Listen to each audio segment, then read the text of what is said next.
Pick it up, sweetheart. Or are you too proud to bend for a 20? Victor Langston's voice sliced through the hum of the Manhattan steakhouse, his lips curling into a sneer. His wheelchair gleamed under the dim chandelier glow, a throne for a fallen king. Emily Carter froze, her tray of martinis wobbling in her hands. The words hit like a slap, and every head in the room turned. Diners, waiters, even the pianist faltered mid-note. Victor, 55, a real estate titan broken by a car crash, leaned forward, his tailored suit crisp against the braces locking his legs. His gray eyes glinted with malice, daring her to break. Emily, 42, a single mom with calloused hands and a spine of steel, clenched her jaw until it ached.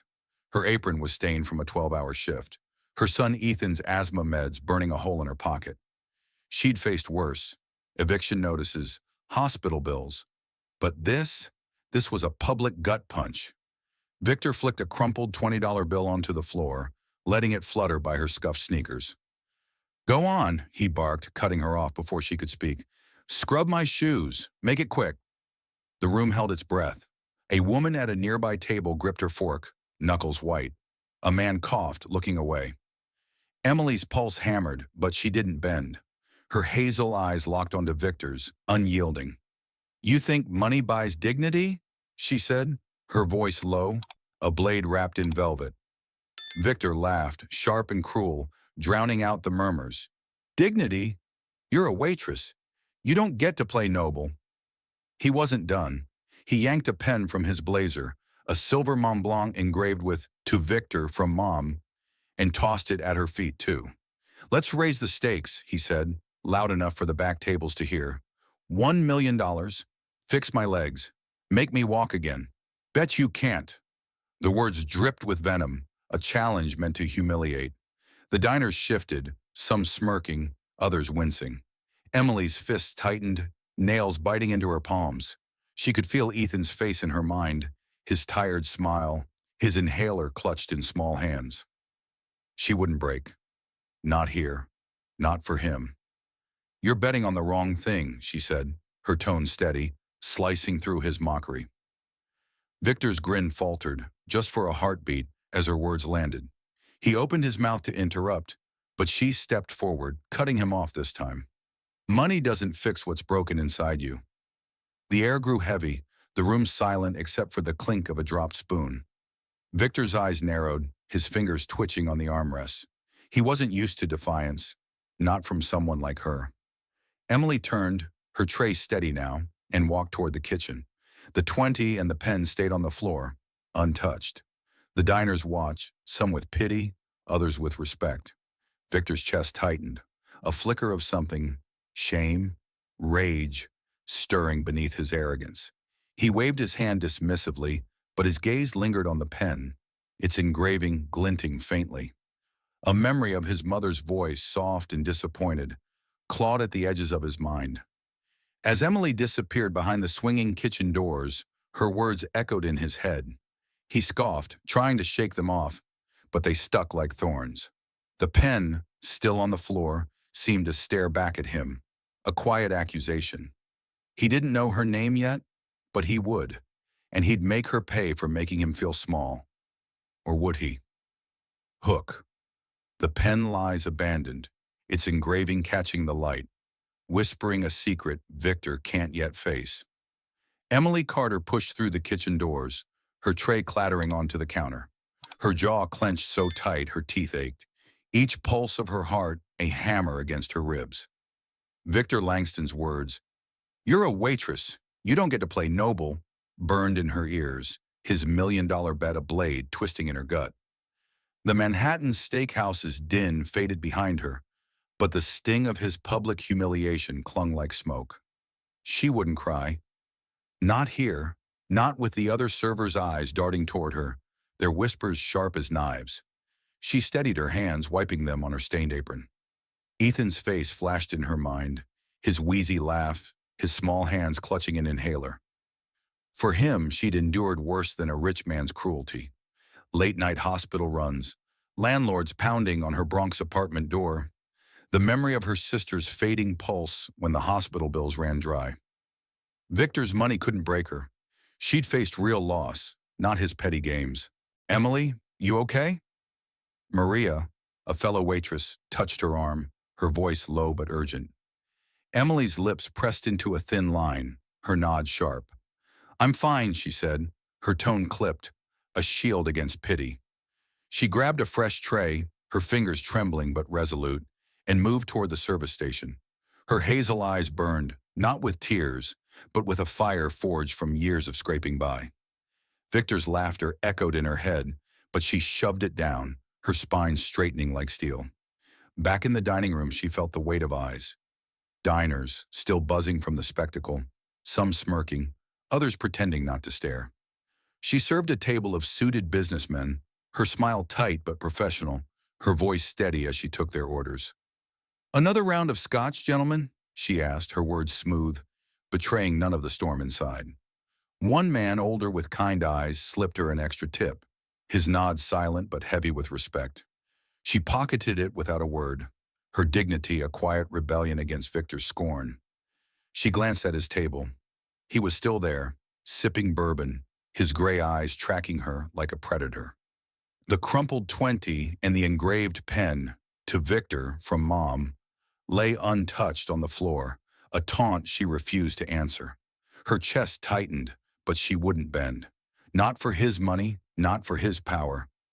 "You can't buy what's not for sale," she muttered under her breath, her words a vow to herself.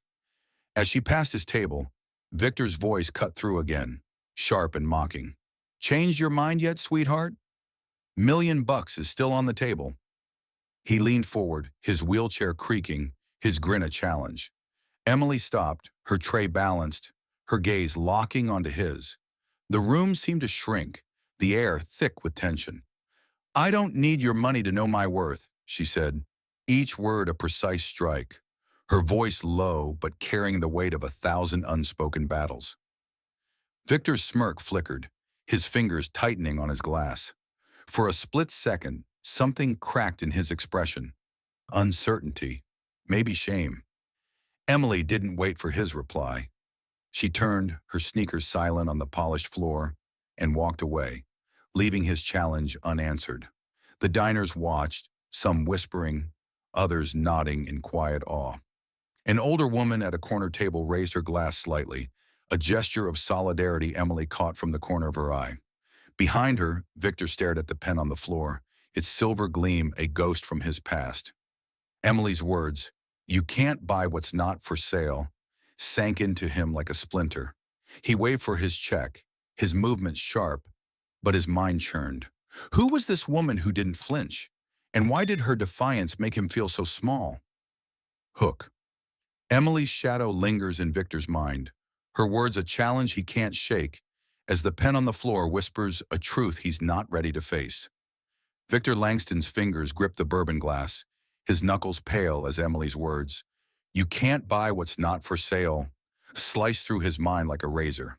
The Manhattan steakhouse buzzed around him, but the chatter felt distant, drowned by the echo of her defiance. His gray eyes fixed on the crumpled 20 and the silver Mont Blanc pen. "To Victor, from Mom," still lying on the floor, untouched, a silent rebuke. The diners had moved on, their laughter and clinking forks filling the air, but Victor's chest burned with something unfamiliar. Shame? No, he wouldn't call it that. Not yet. He waved for his assistant, Paul, a wiry man in a cheap suit who hovered nearby like a shadow. "Find out who she is," Victor snapped, his voice low, cutting through the hum of the room. Paul nodded, scurrying to the manager's station, but Victor's gaze didn't leave the pen. Its engraving caught the light, stirring a memory he'd buried deep, his mother's frail hand pressing that pen into his palm years ago, her voice soft but firm. "Don't lose yourself, Victor," he scoffed, shoving the thought down, but it clawed back, sharper now. Paul returned, clutching a napkin scrawled with notes. "Her name's Emily Carter," he said, his voice cautious. 42, single mom, works double shifts here. Got a kid with asthma, lives in the Bronx. Rough life." Victor's jaw tightened, his fingers twitching on the armrests of his wheelchair. A single mom? He pictured her, hazel eyes blazing, apron stained, refusing his money. His sneer faltered. Why didn't she break?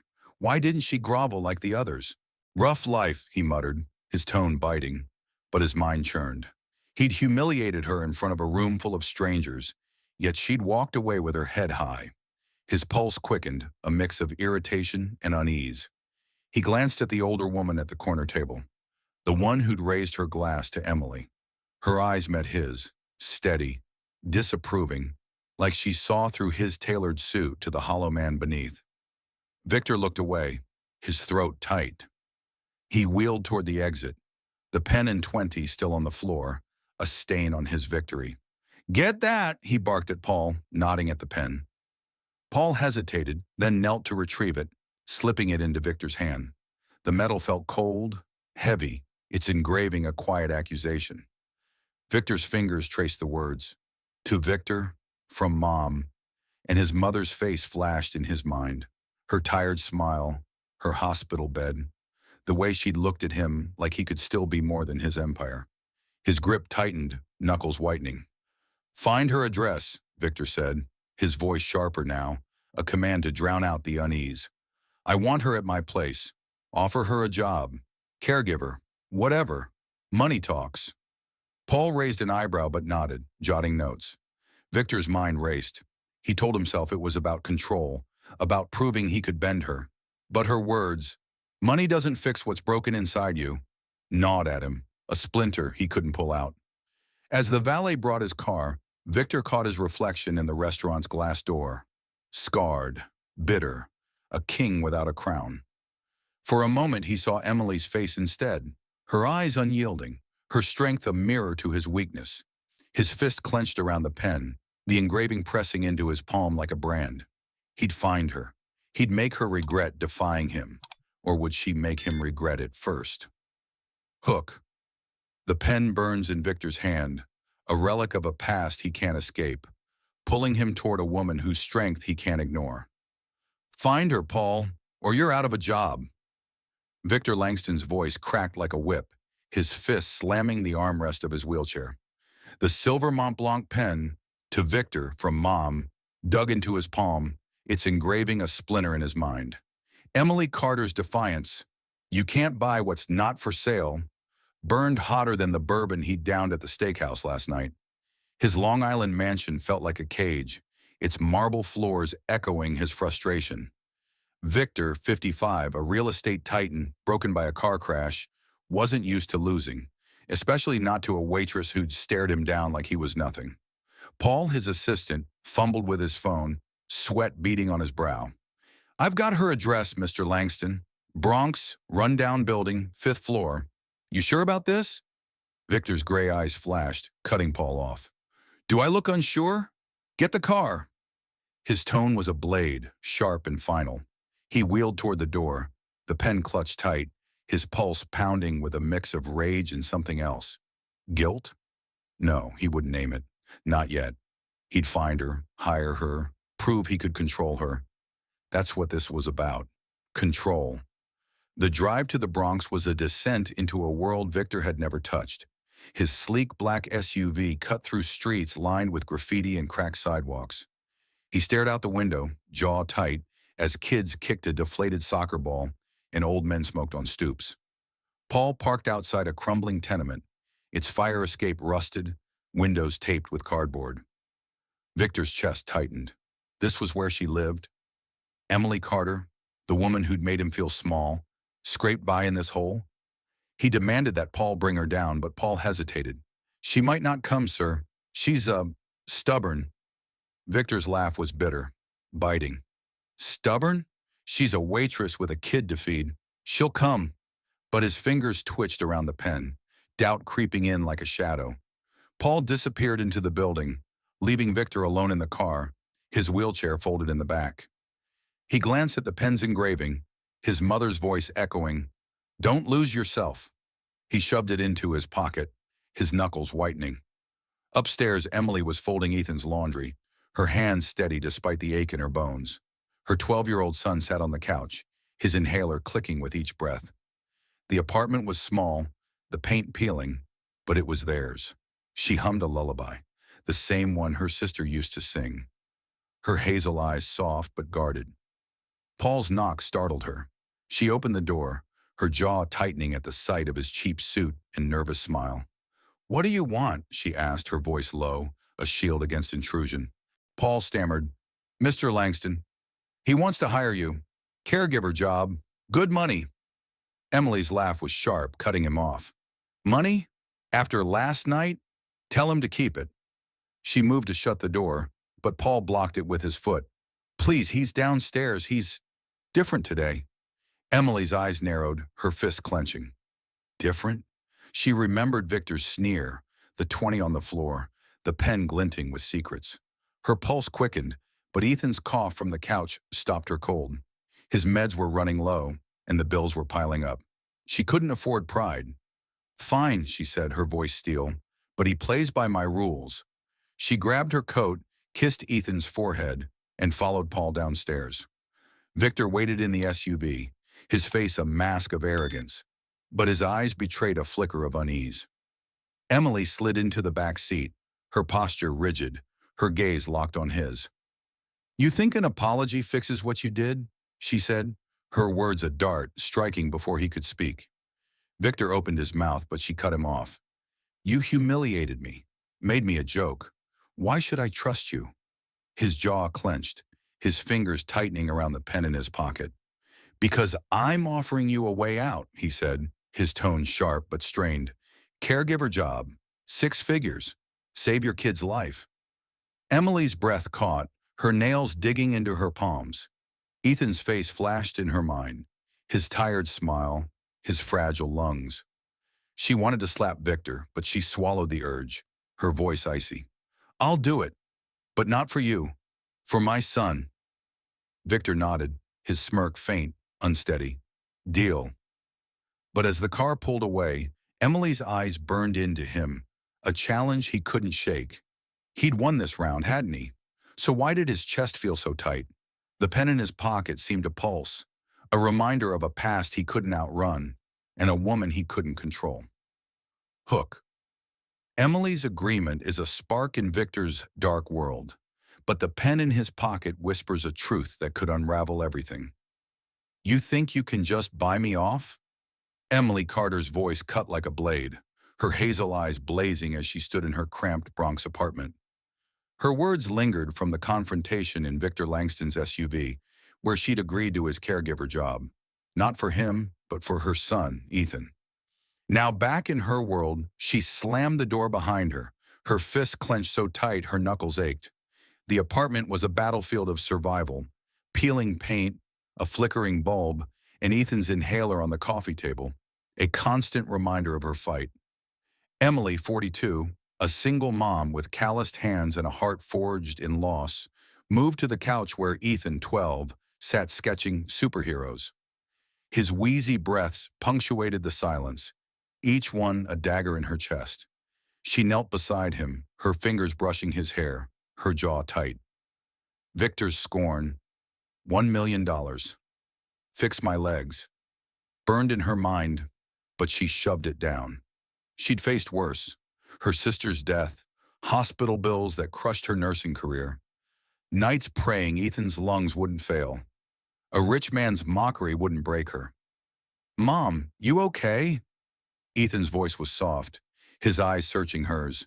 She forced a smile, her lips trembling but resolute. "Just tired, kiddo. How's your drawing?" He held up a sketch of a hero in a cape, saving a city. "He never gives up," Ethan said, his grin weak but bright. Emily's throat tightened, her fingers gripping his sketchbook. She'd never give up either, not for Victor, not for anyone. She stood, her sneakers scuffing the worn floor, and moved to the kitchenette. A stack of unpaid bills glared from the counter, each one a weight on her shoulders. She ignored them, pulling out ingredients for Ethan's favorite, peanut butter sandwiches with sliced apples. Her hands moved with precision, a nurse's steadiness, honed from years of tending to the dying, her sister, her patients, never herself. Victor's voice echoed, "You're a waitress. You don't get to play noble." Her teeth ground together, her pulse spiking. Noble? She didn't need his permission to be human. The doorbell buzzed, sharp and jarring. Emily wiped her hands, her guard up, and opened the door to find Mrs. Rosa, the elderly neighbor who ran the community center downstairs. "Emily, we need you tonight," Rosa said, her voice urgent. "Kids are waiting for the reading circle. They're asking for you." Emily hesitated, her eyes flicking to Ethan. She was due at Victor's mansion tomorrow, but this was her world, where she mattered, where she fought. "I'm there," she said, her tone firm. A vow. At the community center, Emily sat cross-legged on a worn rug, surrounded by kids from the block. Their faces, brown, black, white, all tired but eager, lit up as she read from a battered copy of The Hobbit. Her voice was steady, warm, weaving Bilbo's courage into their lives. A girl no older than 8 clutched her hand, whispering, "You make it real." Emily's chest swelled, her resolve hardening. Victor's $1 million bet was a game.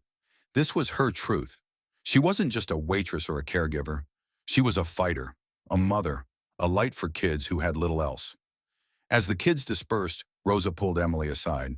"You're carrying too much," she said, her eyes sharp. Emily's laugh was brittle, cutting. "No choice, Rosa. Ethan needs me. These kids need me." Rosa's hand squeezed hers, firm and grounding. "And you need you. Don't let that rich man steal your fire." Emily nodded, her jaw tight, but Victor's pen, "To Victor from Mom," flashed in her mind. Why did it feel familiar? She pushed the thought away, her focus on the kids waving goodbye, their laughter a shield against the world. Back home, Emily tucked Ethan into bed, his inhaler close by. "You're my hero, Mom," he mumbled, half asleep, her heart clenched, her fingers brushing his cheek. She'd take Victor's job, face his cruelty, but she'd do it her way, unbroken, unbowed. As she turned off the light, her eyes caught a photo on the shelf, her sister smiling in a hospital bed, a memory that cut deeper than Victor's words. Hook. Emily's world shines with unbreakable strength, but a buried memory of a hospital bed stirs, hinting at a connection to Victor she can't yet name. "I'm not your charity case, Langston." Emily Carter's voice slashed through the air, her hazel eyes blazing as she stood in the marble foyer of Victor Langston's Long Island mansion. Her sneakers squeaked on the polished floor, a stark contrast to the opulence around her. But her posture was iron, unyielding, unbreakable. She'd come straight from the Bronx, her world of peeling paint and Ethan's wheezing breaths, to face the man who'd humiliated her. Victor's $1 million bet. "Fix my legs." Still stung, a wound she refused to let bleed. Her jaw clenched, her fists tight. She wasn't here for his pity. She was here for Ethan's future. Victor, 55, sat in his wheelchair, his tailored blazer crisp but his gray eyes unsteady. The silver Mont Blanc pen, "To Victor from Mom," rested on the mahogany table beside him, its engraving a quiet thorn in his conscience. Emily's defiance at the steakhouse, "You can't buy what's not for sale," had haunted him through sleepless hours, her strength a mirror to his cracks. He cleared his throat, his voice rough but softer than before. "I was wrong," he said, the words awkward, like they burned his tongue. "That night, I shouldn't have done that." Emily's laugh was sharp, a blade cutting through his apology. "You think sorry erases a room full of laughs?" She stepped closer, her eyes locking onto his, daring him to flinch. "You made me a joke. For what? To feel big?" Victor's fingers twitched, his jaw tightening. He wanted to snap back, to reclaim control, but her words hit hard, each one a jab to his pride. "I'm offering you a job," he said, his tone clipped, fighting to stay steady. "Caregiver, name your price." "Price?" Emily's voice dripped with scorn, cutting him off. "You don't get it. I don't want your money. I want respect." Her nails dug into her palms, her pulse hammering. Ethan's inhaler, the stack of bills, flashed in her mind. She needed this job, but not at the cost of her dignity. Victor leaned forward, his wheelchair creaking, his eyes searching hers for a crack. "Respect? You're a waitress. I'm giving you a way out." Emily's teeth ground together, her chest burning. "I'm a mother," she said, her voice low, lethal. "And I set the rules." Victor blinked, caught off guard. Her fire was unshakable. and for a moment he saw his mother's eyes in hers, steady, unyielding, believing in something he'd lost. He nodded, his voice quieter. Fine. Your rules. Start tomorrow. Physical therapy, no games. Emily's gaze didn't waver, her conditions clear. I'll help you walk, but you treat me like a professional, not a pawn. Her words were a contract, binding, unbreakable. Victor's lips pressed thin, his nod reluctant but real. As Emily turned to leave, her eyes caught a dusty wooden box on a bookshelf, half hidden behind leather-bound books. Its carved lid sparked a memory, her sister's hospital room, a patient's gift, a flicker of recognition she couldn't place. She paused, her fingers brushing the box, her heart skipping. Victor noticed, his voice sharp. What's that? Emily's hand dropped, her expression guarded. Nothing, she said, but her mind raced. The box felt familiar, like a ghost from her nursing days. She stepped back, her sneakers silent, but Victor's eyes followed her, curious, wary. You're hiding something, he said, his tone probing, almost accusing. Emily's laugh was brittle, cutting him off. Says the man who throws money at his problems. She moved toward the door, her spine straight, but the box lingered in her thoughts. As she reached the exit, she turned, her voice steady. Tomorrow, Langston. Be ready to work. Victor watched her go, his fingers tracing the pen's engraving. To Victor, from Mom. His chest tight with something he couldn't name. Her conditions, her fire, her refusal to bend. They stirred something in him, a crack in his armor. He wheeled to the bookshelf, his hand hovering over the wooden box. Why did she pause? What did she see?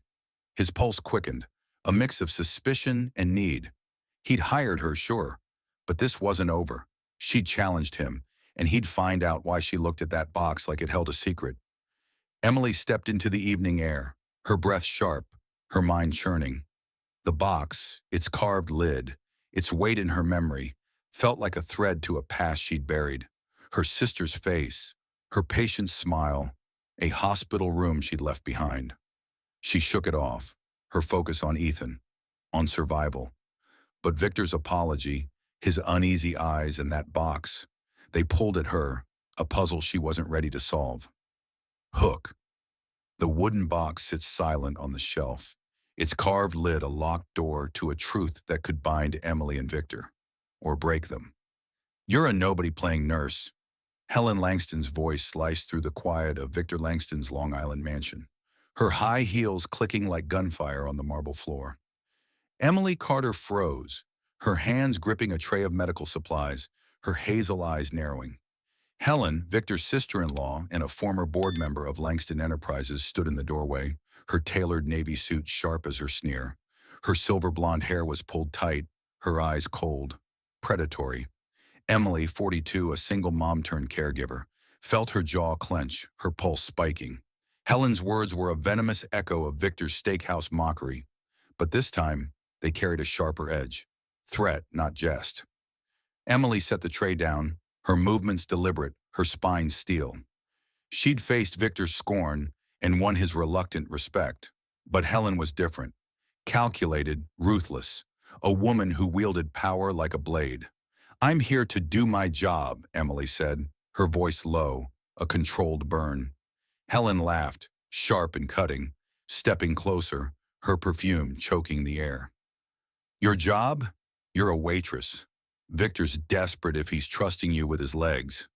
She waved a manicured hand, dismissing Emily like a fly. Victor, in his wheelchair by the window, gripped the armrests, his gray eyes flashing. The silver Mont Blanc pen, to Victor, from Mom, sat on the table, a silent witness to the tension. He'd apologized to Emily yesterday, a crack in his armor, but Helen's intrusion reignited his unease. Enough, Helen, he snapped, his voice rough, cutting her off. She's here because I chose her. Helen's lips curled, her gaze darting between them. Chose her? She's a liability, Victor. People are talking. The board's nervous. Emily's fist tightened, her nails biting into her palms. She thought of Ethan, her son, his inhaler clicking through sleepless nights. She'd taken this job for him, not for Helen's approval. I don't care what the board thinks, she said, her tone a blade slicing through Helen's condescension. I'm here to help him walk, not to play your games. Helen's eyes narrowed, her voice dropping to a hiss. Games? You're out of your depth, girl. Stick to serving drinks. The insult landed like a punch, but Emily didn't flinch. Her chest burned, her resolve hardening. She remembered the wooden box from yesterday, its carved lid stirring a memory she couldn't place. A hospital room, a patient's smile, a past she'd buried. Helen's hostility felt personal, like she knew something Emily didn't. Victor's voice cut through, sharp and impatient. Helen, leave her alone. She's not your problem. But Helen ignored him, stepping closer to Emily, her heels clicking like a countdown. You're stirring things up, she said, her words venomous. Victor's little charity project? It's a mistake. And I don't tolerate mistakes. Emily's pulse hammered, her eyes locking onto Helen's. Threaten me again, she said, her voice steady, lethal. And you'll see what a nobody can do. Helen's smirk faltered, her fingers twitching. For a moment the room was silent, the air thick with unspoken challenges. Victor's hand tightened on the pen, his mother's voice echoing in his mind. Don't lose yourself. He saw Emily's fire, her refusal to bow, and something shifted in him. A flicker of respect, maybe fear. Helen was trouble and Emily was in her crosshairs. Helen turned to Victor, her tone icy. You're throwing away our legacy for her? The board won't stand for it. She spun on her heel, her exit a calculated storm, leaving a chill in her wake. Emily exhaled, her shoulders rigid, her mind racing. Helen's words weren't just cruel. They were a warning. She was protecting something, something tied to the box, to Victor, to the past. Emily glanced at Victor, his face a mask of tension, his fingers tracing the pen's engraving. What's her deal? Emily asked, her voice sharp. Victor's jaw clenched, his reply curt. Power, always power. But Emily wasn't convinced. Helen's attack felt too targeted, too personal. As she picked up the tray, her eyes flicked to the wooden box on the shelf, its carved lid glinting faintly. It called to her, a puzzle she couldn't ignore. She'd face Helen's venom, Victor's past, and whatever secrets this mansion held, but on her terms. Hook. Helen's threat hangs heavy, but the wooden box whispers a secret that could unravel her power. In Emily's past. You think you can scare me, Helen? Try harder.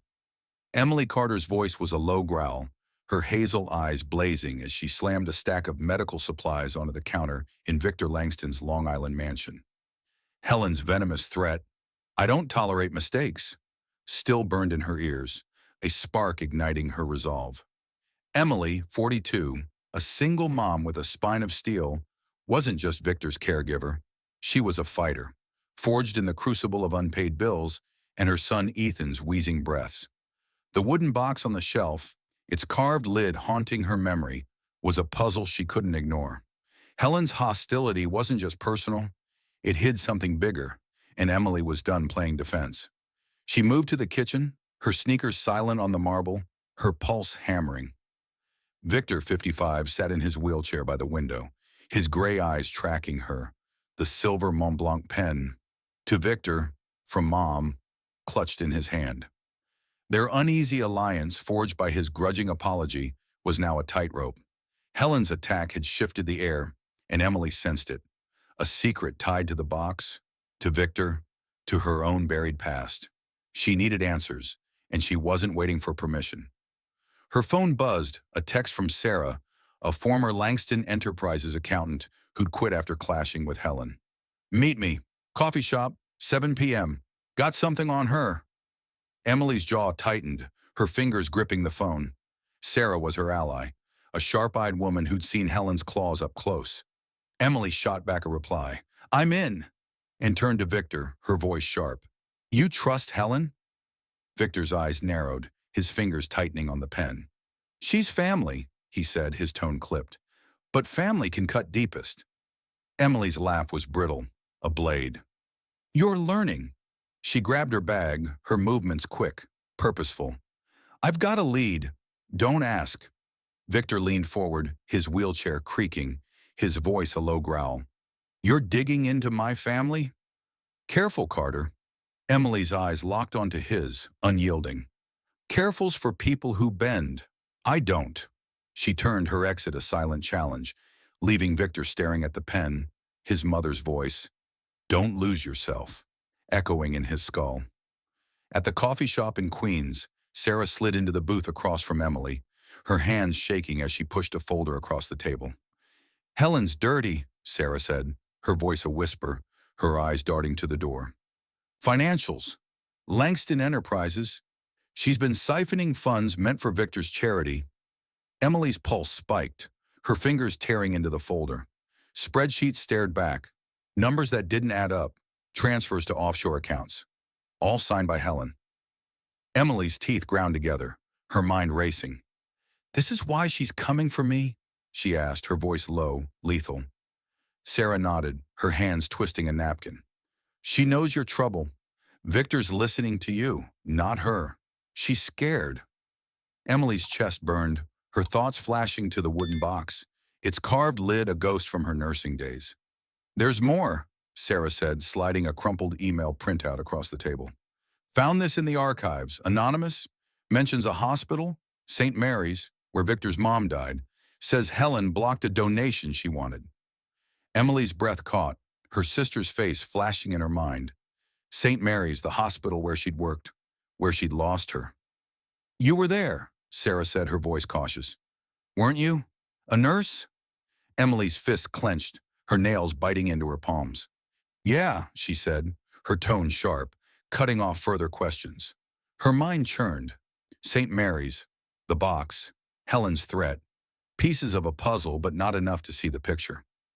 She stood, her movements brisk. I need to get into that box, she said, her voice a vow. Sarah grabbed her arm, her grip tight. Helen's watching. Be quick. Back at the mansion, Emily waited until Victor was asleep, his wheelchair parked by the study.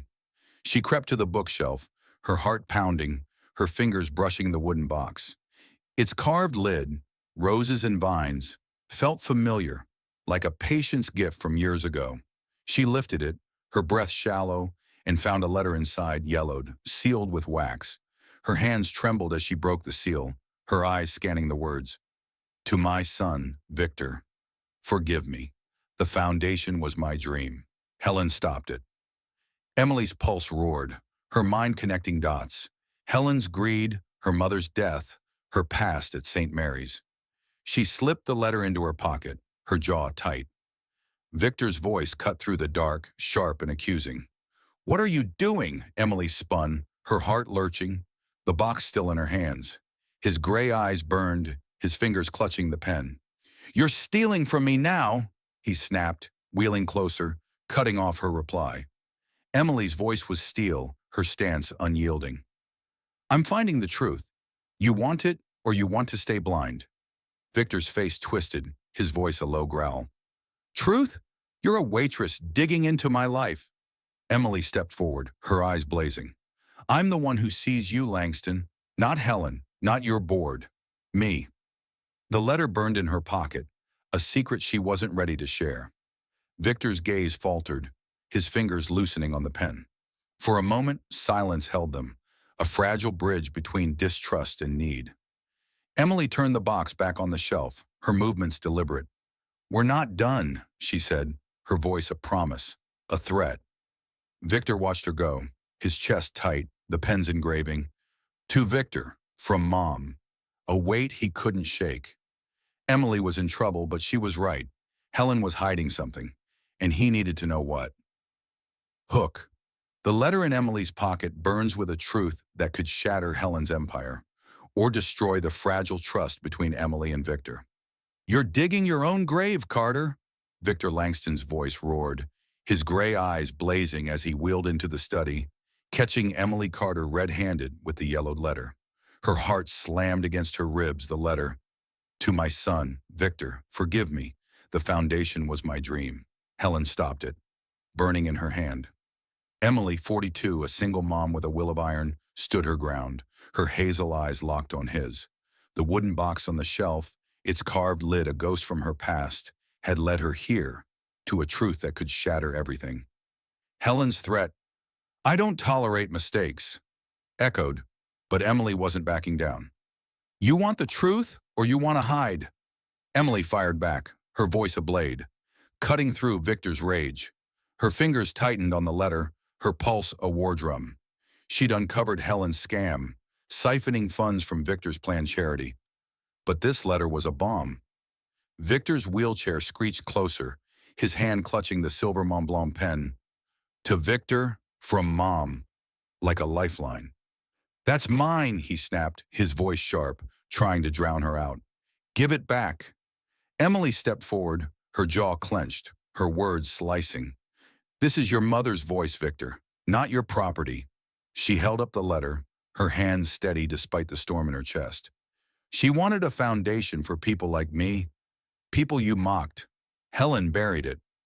Victor's face twisted, his breath hitching. The words hit like a fist, cracking his armor. He reached for the letter, but Emily pulled it back, her eyes blazing. Read it. Face it. Victor's fingers trembled as he snatched the paper, his eyes scanning the faded ink. His mother's handwriting, shaky, desperate, laid bare the betrayal. Helen convinced the board to block my donation. She said it was reckless. I wanted to help the sick, the poor. Forgive me, Victor, for not fighting harder. His throat tightened, his knuckles whitening around the pen. Emily watched, her chest tight, memories of St. Mary's Hospital flooding back, her sister's last days, her nursing shifts, and a patient, Victor's mother, whispering gratitude for her care. Helen, stopped her! Victor's voice was a rasp, his eyes burning with betrayal. Emily nodded, her voice low, steady. She stole your mother's legacy, for money, for power. Victor's fist slammed the table, the pen clattering to the floor. She was family, he roared, but his voice cracked, raw with pain. Emily's heart pounded, her past colliding with his, her sister's death, the hospital's cold rejection, the same greed that crushed her dreams. You trusted her, Emily said, her tone sharp, unyielding. She used you, like she's using your charity now. Victor's gaze snapped to hers, his face a mask of fury and grief. You knew my mother? He demanded, cutting her off before she could answer. Emily's breath caught, her fingers twitching. I cared for her, she said, her voice softening, a rare crack in her armor. At St. Mary's. She was kind. She believed in people. Victor's eyes widened, his chest heaving. The truth hit like a tidal wave. Emily, the waitress he'd mocked, had held his mother's hand when he was too busy building his empire. His mother's dream, the foundation, was meant for people like Emily, people he'd dismissed. His fingers scrabbled for the pen on the floor, his hands shaking. Why didn't you say? He growled, his voice a mix of accusation and shame. Emily's jaw tightened, her eyes steady. You weren't ready to hear it. The room fell silent, the letter a weight between them. Victor's shoulders slumped, his arrogance crumbling under the truth. Emily's pulse slowed, her resolve hardening. Helen's betrayal was bigger than Victor's pain. It threatened the future, the foundation, everything her sister had died without. She wouldn't let it stand. Hook. The letter lies exposed, a fuse lit between Emily and Victor. But Helen's shadow looms, ready to strike back at the truth they've uncovered. You're a lowlife, meddling in things you can't handle. Helen Langston's voice hissed like a snake, her silver blonde hair glinting as she leaned across the mahogany table in the Langston Enterprises boardroom. Emily Carter stood firm, her hazel eyes blazing, her fists clenched so tight her nails drew blood. The letter from Victor's mother, Helen stopped my dream, burned in her pocket, a fuse lit by the truth of Helen's betrayal. Emily, 42, a single mom forged in fire, wasn't just Victor's caregiver.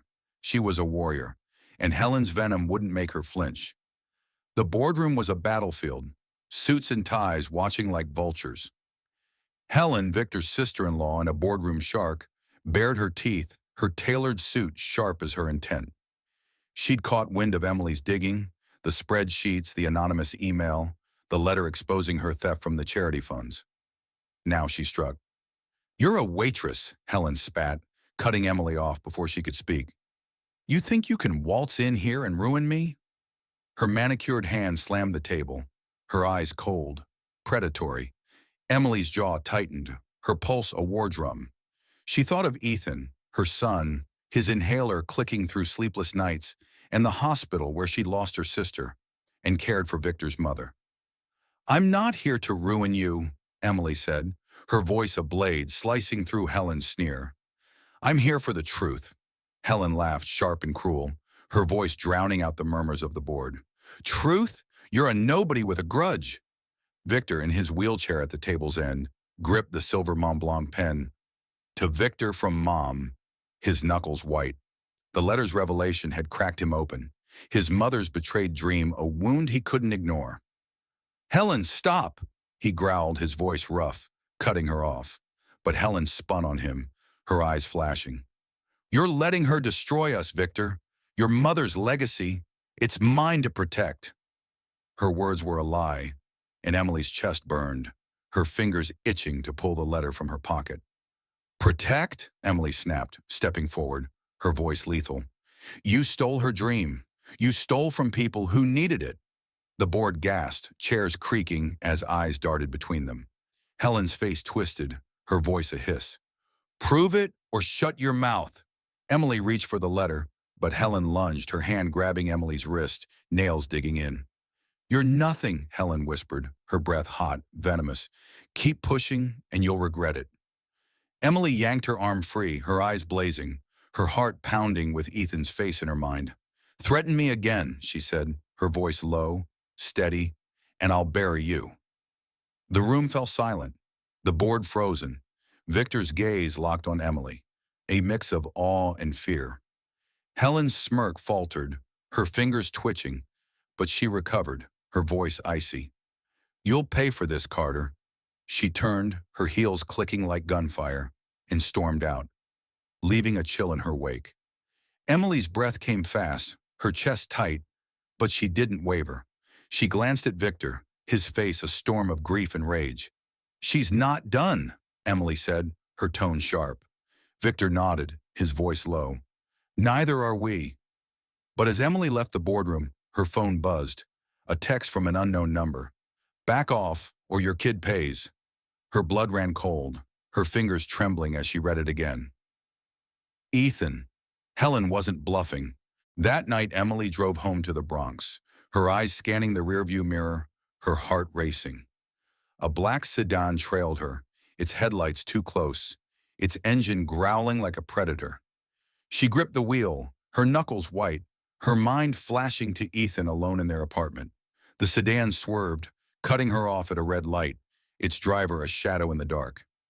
Emily's pulse roared, her foot slamming the gas as the light turned green, weaving through traffic to lose them. She parked outside her building, her breath shallow, her eyes darting to every shadow.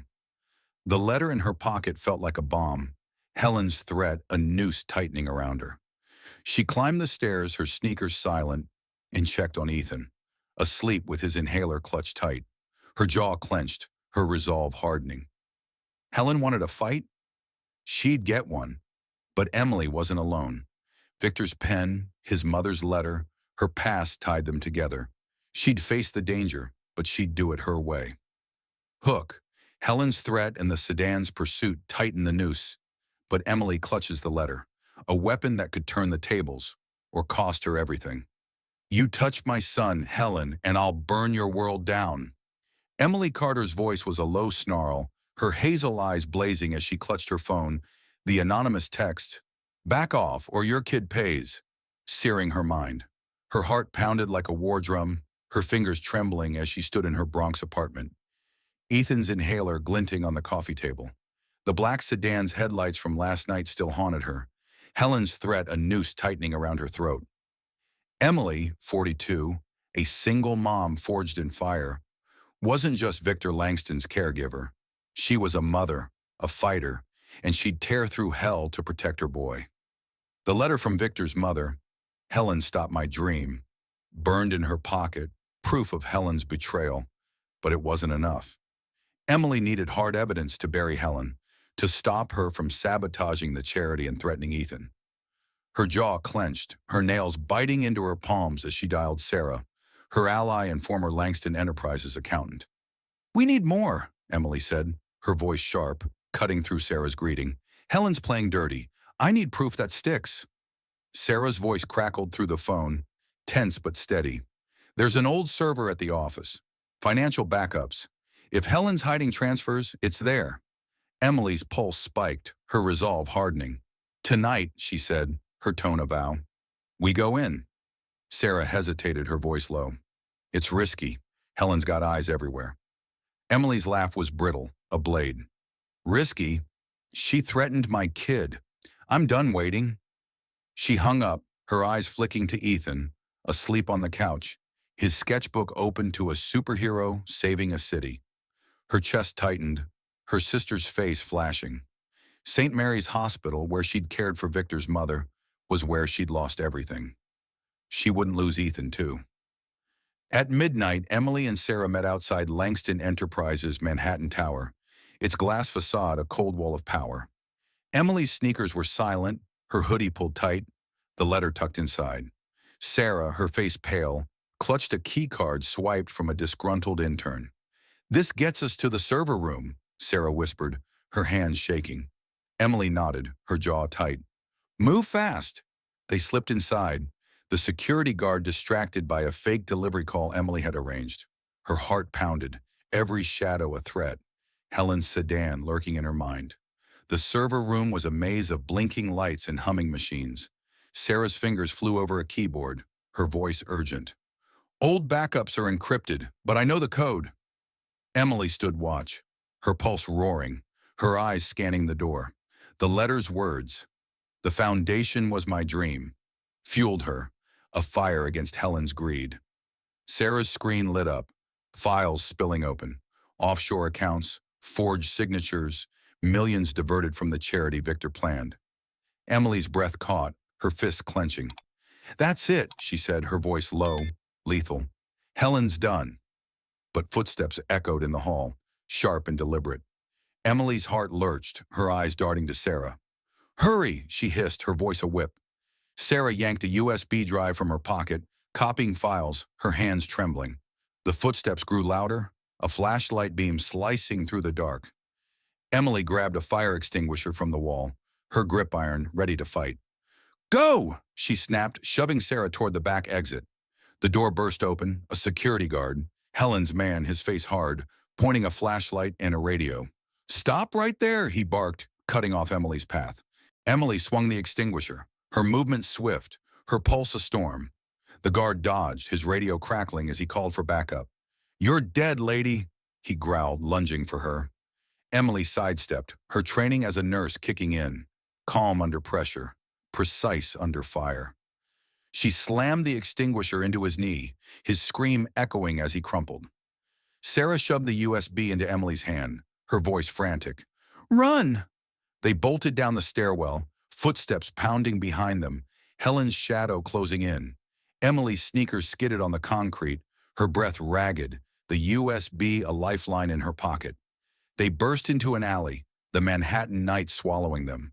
But headlights flared. A black sedan, the same one from last night, roaring toward them. Emily grabbed Sarah's arm, yanking her behind a dumpster, her heart slamming against her ribs. The sedan slowed, its driver scanning the dark, then peeled away. Emily's chest heaved, her fingers clutching the USB and the letter. "We've got her," she whispered, her voice steel, her eyes blazing with defiance. Back at her apartment, Emily locked the door, her hands shaking as she checked on Ethan, still asleep. Sarah slumped on the couch, her face ashen. "This'll ruin Helen," Sarah said, her voice trembling. Emily nodded, her jaw tight. "Good." But her mind churned. The letter, the USB, her past at St. Mary's. Victor needed to see this. But trust was a tightrope, and Helen's reach was long. Emily's fingers brushed the letter, her sister's face flashing. Loss, fight, survival. She'd end this, for Ethan, for Victor's mother, for herself. Victor's voice echoed in her mind. "You're a waitress digging into my life." But he'd seen the letter, felt its weight. Emily's resolve hardened, her eyes fixed on the USB. Helen's empire was cracking, and Emily held the hammer. But the sedan's headlights lingered in her memory, a warning she couldn't ignore. Hook. The USB pulses with Helen's secrets, but the sedan's shadow stalks Emily, a predator waiting to strike before she can wield her weapon. "You're finished, Helen," Emily Carter's voice thundered, her hazel eyes blazing as she stood at the podium of the Langston Enterprises charity gala, her hand gripping the USB drive like a grenade. The crowded community center in Queens buzzed with tension, donors and reporters leaning forward, their eyes wide.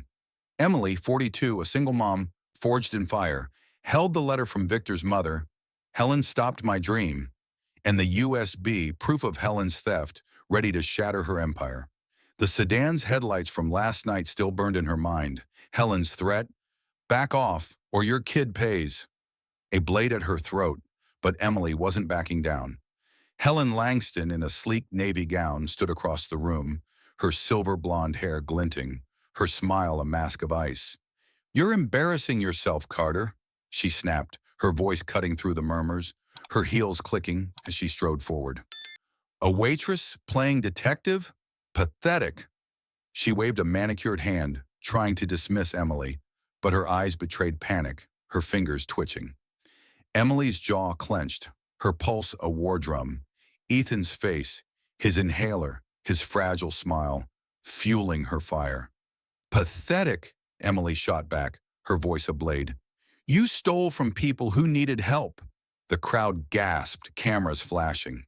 Victor Langston, 55, wheeled to Emily's side, his gray eyes burning, the silver Montblanc pen, "To Victor from Mom," clutched tight. The letter's truth had broken him open, his mother's betrayed dream a wound he'd carry forever. "Show them," he growled, his voice rough, cutting Helen off as she opened her mouth to interrupt. Emily plugged the USB into a laptop, her hands steady despite the storm in her chest, and projected the files onto a screen. Spreadsheets, offshore accounts, Helen's forged signatures, siphoning millions from the charity. Helen lunged forward, her voice a hiss. "Lies! She faked it!" But the crowd's murmurs grew louder, donors shifting, reporters scribbling furiously. Emily held up the letter, her voice steady, lethal. "Your mother wanted a foundation for the sick, the poor," she said, her eyes locked on Victor, then Helen. "You buried it for profit." She read aloud, her words a hammer. "Helen convinced the board to block my donation. Forgive me, Victor." The room fell silent, Helen's face paling, her hands trembling. Victor's fist slammed the armrest, his voice a roar. "You betrayed her." His eyes burned with grief, rage, and betrayal, the pen's engraving a scar in his palm. Helen's smirk crumbled, her voice desperate. "I protected our legacy," she snapped, cutting off a board member's question. But Emily stepped forward, her presence a wall, her voice slicing through. "You protected your greed, not anymore." The crowd erupted, donors pulling out phones, reporters shouting questions, the air electric with outrage. Helen's eyes darted, her exit blocked by a sea of faces. "You'll regret this," she hissed at Emily, her voice venomous, but her power was slipping, her empire cracking. Emily's chest heaved, her fingers clutching the letter, her thoughts on Ethan, on her sister, on Victor's mother.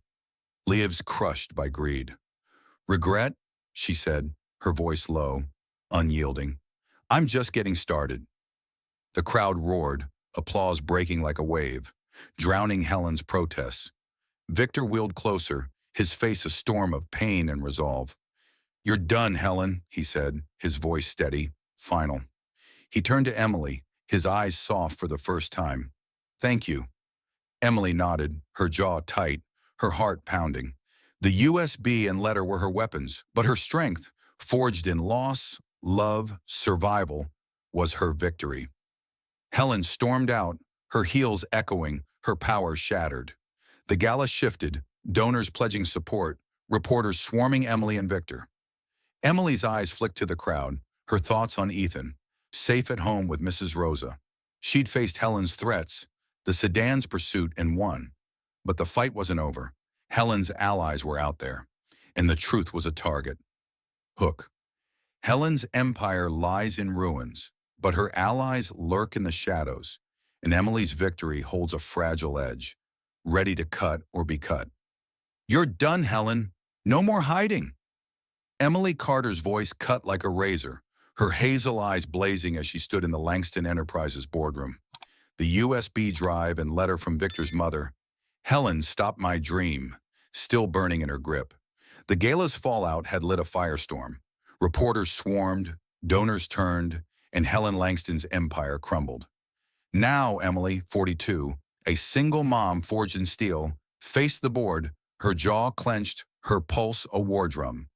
Helen's betrayal, stealing charity funds, blocking Victor's mother's foundation, was exposed, and justice was closing in. Helen, her silver blonde hair disheveled, stood cornered, her navy gown replaced by a wrinkled suit.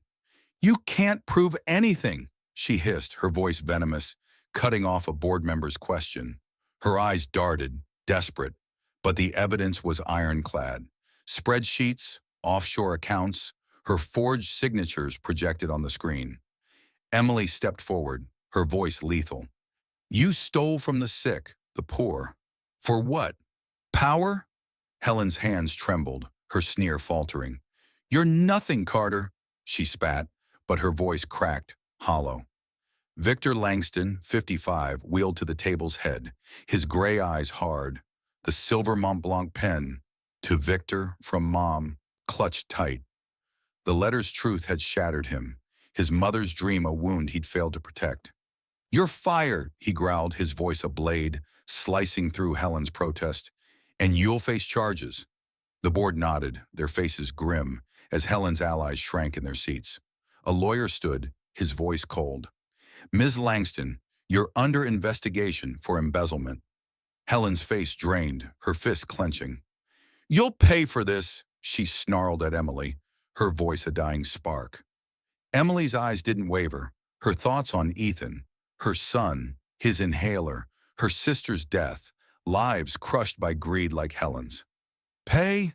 Emily said, her tone steady, unyielding. "You're the one who's broke." The boardroom doors opened, security escorting Helen out, her heels dragging, her power snuffed like a candle. Emily exhaled, her shoulders rigid, her heart pounding. The letter and USB had done their work, the truth a hammer smashing Helen's lies. Victor's gaze met hers, his nod heavy with respect. "You didn't flinch," he said, his voice low. Emily's jaw tightened, her reply sharp. "I don't." The board dispersed, murmurs of accountability rippling, the charity funds restored. Justice was served, but Emily felt the weight. Helen's allies were out there, watching, waiting. Hook. Helen's fall leaves a void, but her allies' shadows linger, and Emily's fight for justice holds a spark that could ignite or burn out. "I failed her, Emily. Now I fix it."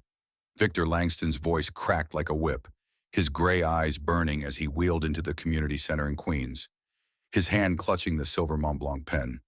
"To Victor, from Mom." Helen's downfall in the boardroom, her embezzlement exposed, her power stripped, had left a void, but the sting of his mother's betrayed dream cut deeper. Emily Carter, 42, a single mom with a will of iron, stood beside him, her hazel eyes steady. The letter from Victor's mother. "Helen, stop my dream." Still a fire in her pocket. She'd buried Helen, but the fight wasn't over. Victor's redemption was next, and it had to be big. The center buzzed with volunteers, kids from the Bronx clutching books, mothers like Emily carrying the weight of survival. Victor's jaw clenched, his fingers trembling around the pen. He'd mocked Emily months ago, thrown a 20 at her feet, bet $1 million she couldn't fix him. Now her strength had cracked him open, her care at St. Mary's for his mother, a truth he couldn't unsee. "I'm done hiding," he said, his voice rough, cutting through the hum of the room.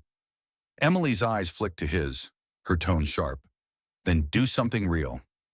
Victor nodded, his chest tight, and rolled to a makeshift podium. His hands shook as he pulled out a document, its pages heavy with intent. "I'm funding the Ethan Carter Foundation," he declared, his voice a blade, slicing through the crowd's murmurs. "Named for your son, Emily. For kids like him, sick, struggling, deserving more." Emily's breath caught, her fists clenching, Ethan's face, his inhaler, his tired smile, flashing in her mind. Her jaw tightened, her voice low. "You don't have to." Victor cut her off, his eyes fierce. "I do. For my mother. For you." The crowd leaned in, reporters scribbling, cameras flashing. Victor's words poured out, raw, unpolished. "My mother wanted a foundation for the sick, the poor. Helen stole that. I let her." His voice cracked, his fingers gripping the pen, its engraving a scar. "No more. I'm giving half my wealth, hundreds of millions, to mobile clinics, asthma treatments, scholarships." Gas rippled, volunteers whispering, mothers clutching their kids. Emily's chest burned, her sister's death at St. Mary's a wound that echoed in Victor's vow. "You're serious?" Emily asked, her voice a blade, probing for truth. Victor's gaze locked on hers, unyielding. "Dead serious. I'm done being the man who threw money at you." His hand slammed the document down, his signature bold, final. The foundation would fund clinics across New York's poorest neighborhoods, starting with the Bronx. Emily's pulse roared, her thoughts on Ethan, on the kids at the center, on her sister's unfulfilled dreams. "This better not be a show," she said, her tone lethal. Victor's laugh was raw, real. "It's not. It's me." A mother from the crowd stepped forward, her hands trembling, her voice shaking. "My boy needs meds we can't afford." "You mean this?" Victor nodded, his eyes soft for the first time. "Your boy gets them. Free." The woman's knees buckled, tears spilling, and Emily grabbed her arm, steadying her, her own throat tight. She saw her sister in that woman, her son in that boy. Victor's act wasn't just money. It was hope, ripped from his guilt and handed to the broken. Reporters swarmed, questions flying, but Victor waved them off, his focus on Emily. "You made me see," he said, his voice low, cutting through the chaos. "You and my mother." Emily's fingers brushed the letter in her pocket, her resolve hardening. "Then make it count," she said, her eyes blazing. The center erupted in applause, kids cheering, volunteers hugging. But Emily's mind flashed to Helen's allies, shadows still lurking, ready to strike. Victor wheeled closer, his hand extended, the pen glinting. "Partners?" he asked, his voice steady. "A vow." Emily's jaw clenched, her hand meeting his, her grip iron. "Partners." The handshake was a pact, forged in pain, trust, and a shared fight. The foundation was real, but the battle wasn't over. Helen's cronies could still claw back, and Emily wouldn't let them. She thought of Ethan, safe at home, and her sister, lost to a system that failed. This was for them. As the crowd chanted Victor's name, Emily stepped back, her heart pounding, her eyes scanning the faces. A man in a suit lingered at the back, his gaze cold, too familiar, Helen's shadow. Victor's redemption was a beacon, but it was also a target. Emily's fingers tightened around the letter, her resolve a flame that wouldn't die. Hook. Victor's foundation rises from his guilt, but Helen's allies watch from the shadows, and Emily's fight for hope carries a dangerous edge. "You think you've won, Carter? This isn't over." The hiss threat came from a shadowed figure at the back of the Queens Community Center, his suit crisp, his eyes cold, a remnant of Helen Langston's allies. Emily Carter's heart slammed against her ribs, her hazel eyes narrowing as she gripped the podium, the Ethan Carter Foundation's launch still ringing in the air. Victor's vow, hundreds of millions for clinics, scholarships, hope, had lit a fire, but the shadow's words were a blade. Emily, 42, a single mom forged in steel, stood unyielding, her jaw clenched, Ethan's face, his inhaler, his fragile smile, her anchor. She'd buried Helen, but the fight wasn't done.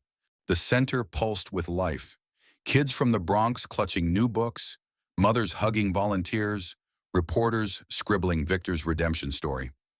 Victor Langston, 55, wheeled beside Emily, his gray eyes steady, the silver Mont Blanc pen, "To Victor from Mom," in his pocket, a relic of his mother's dream. Helen's downfall, her embezzlement exposed, her power stripped, had freed him, but Emily's strength had rebuilt him. "They're still out there," Emily said, her voice low, cutting through the crowd's cheers.